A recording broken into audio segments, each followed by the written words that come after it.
വിശ്വാസികളായ മുസ്ലിം സഹോദരന്മാരുടെ നോമ്പുകാലം അവസാനിച്ചിരിക്കുകയാണ്.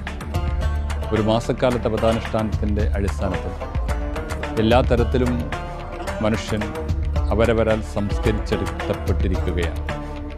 വരാനിരിക്കുന്ന 11 മാസക്കാലത്തേക്കുള്ള ഒരു ജീവിത പ്രക്രിയയെ ഒരു പാഠമാക്കിക്കൊണ്ട് മുന്നോട്ട് പോകാനുള്ള വലിയ കഴിവാണ് ഈ നോമ്പിലൂടെ വിശ്വാസികളായ മുസ്ലിങ്ങൾക്ക് ലഭിച്ചിട്ടുള്ളത്.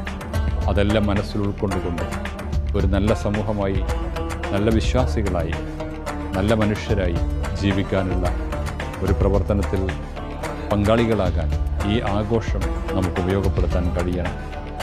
അതിനുതകുന്നതാകട്ടെ ഈ ചെറിയ പെരുന്നാൾ ആഘോഷം.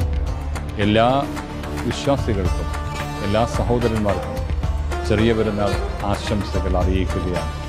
അതോടൊപ്പം തന്നെ എൻ്റെ പ്രിയപ്പെട്ട ഈ ചാനൽ പ്രേക്ഷകരായ മുഴുവൻ സഹോദരി സഹോദരന്മാർക്ക് വളരെ സന്തോഷകരമായ ഈദാശംസകൾ നേരുകയാണ്.